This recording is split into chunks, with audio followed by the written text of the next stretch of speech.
Malaysia ভিসার medical চালু, বাংলাদেশি কর্মীদের জন্য দারুণ এক সুখবর। হ্যালো এভরিওয়ান, আসসালামু আলাইকুম। আশা করি সকলে ভালো আছেন। প্রতিদিনের ন্যায় আবারও চলে আসলাম আপনাদের মাঝে মালয়েশিয়া কলিং ভিসা সংক্রান্ত আরও একটি গুরুত্বপূর্ণ আপডেট ভিডিও নিয়ে। সো বন্ধুরা, ইতিমধ্যে আপনারা ঠিকই বুঝে গিয়েছেন, মালয়েশিয়া কলিং ভিসার মেডিকেল কিন্তু চালু হয়ে গিয়েছে। বর্তমানে মালয়েশিয়া কলিং ভিসা মেডিকেলের জন্য কী করা লাগছে এবং মালয়েশিয়া কলিং ভিসা মেডিকেল সংক্রান্ত সকল তথ্য আজকের এই ভিডিওর মাধ্যমে দেওয়ার চেষ্টা করব। ইনশাল্লাহ আজকের এই ভিডিওটি দেখার পর মালয়েশিয়া কলিং ভিসা মেডিকেল নিয়ে আর কোনো দ্বিধা বা সংশয় থাকবে না আপনাদের মাঝে। সো ভিডিওটি অনেক ইনফরমেটিভ একটি ভিডিও হতে চলেছে। তাই ভিডিওর প্রথমেই সবাইকে বলতে চাই, এখনও যারা আমার চ্যানেলটি সাবস্ক্রাইব করেনি অবশ্যই চ্যানেলটি সাবস্ক্রাইব করে দিবেন। ইনশাল্লাহ এই ভিডিওর মাধ্যমে অবশ্যই আপনারা ভালো কিছু পেতে চলেছেন।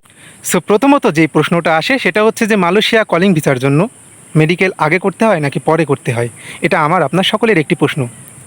সোজা উত্তরে বলতে গেলে, আপনি যখন কোনো এজেন্সি বা কোনো দালালের মাধ্যমে ফাইল প্রসেসিং করেন মালয়েশিয়া কলিং ভিসার জন্য, সেক্ষেত্রে কিন্তু প্রথমেই এজেন্সিগুলো বলে ওঠে যে মেডিকেলটা আগে করানো লাগবে।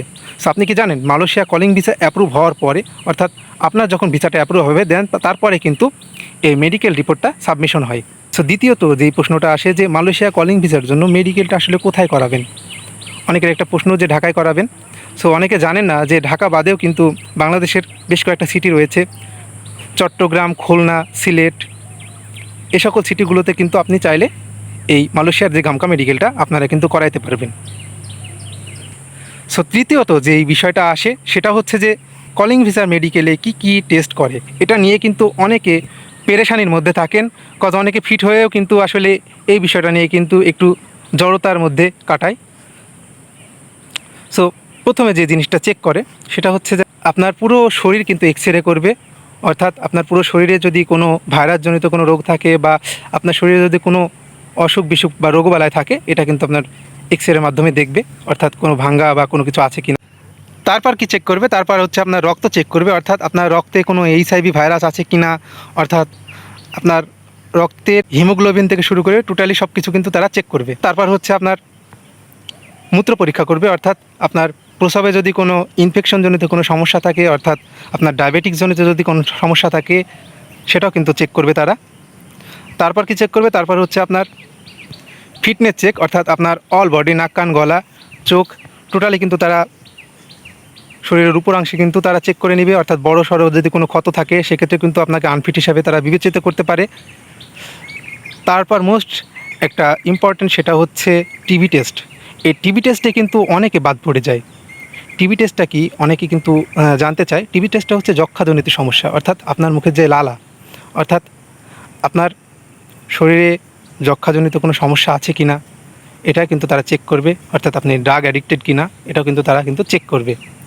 সো 4 নম্বরে যে পয়েন্টটা আমি আলোচনা করব সেটা হচ্ছে কলিং ভিসার মেডিকেলে আপনি যদি আনফিট হন সেক্ষেত্রে কি মালয়েশিয়া যেতে পারবেন? এক কথা যদি বলতে হয়, না, আপনি যেতে পারবেন না সঙ্গে সঙ্গে। তবে যেতে পারবেন, নির্দিষ্ট কিছু ক্রাইটেরিয়া অবলম্বন করতে হবে। ক্রাইটেরিয়াগুলো কি?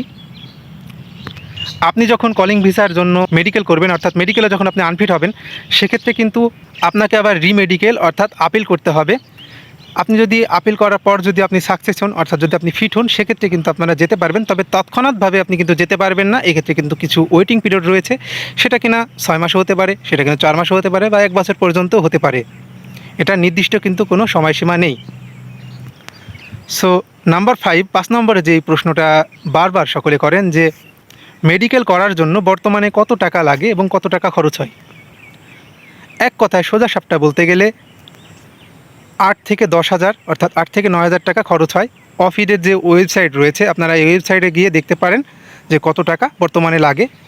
এক্ষেত্রে কিন্তু আপনি যখন কোনো এজেন্সি শরণাপন্ন হন, অর্থাৎ এজেন্সির মাধ্যমে যে তো আপনারা বিশেষ করে ফাইল জমা করেন, সো এজেন্সিগুলো করে কি 20 থেকে 25,000 টাকা, 25 থেকে 30,000 টাকাও কিন্তু নিয়ে নেয়। সব এজেন্সির কথা বলছি না, কিছু কিছু এজেন্সি রয়েছে যারা কিনা এই মেডিকেলের ক্ষেত্রে কিন্তু এটা বিশাল আকারের একটা কিন্তু সিন্ডিকেট করে থাকে। সো আশা করি আপনারা এই বিষয়টা অন্তত পক্ষে বুঝে গিয়েছেন। সো আশা করি আপনারা আর প্রতারিত হবেন না মালয়েশিয়া কলিং ভিসার মেডিকেল নিয়ে। বর্তমানে মালয়েশিয়া কলিং ভিসার মেডিকেল চালু রয়েছে। আপনারা চাইলে সাবা সারওয়ার্ক এবং বিভিন্ন যে সকল প্রদেশের ভিসাগুলো হচ্ছে আপনারা চাইলে মেডিকেল করতে পারেন যদি কিনা আপনার ভিসাটা সাবমিশন হয়। আবারও বলছি, সো আশা করি সকলে ভালো থাকবেন, সুস্থ থাকবেন। দেখা হচ্ছে নেক্সট কোনো আপডেট ভিডিওতে। ধন্যবাদ সবাইকে।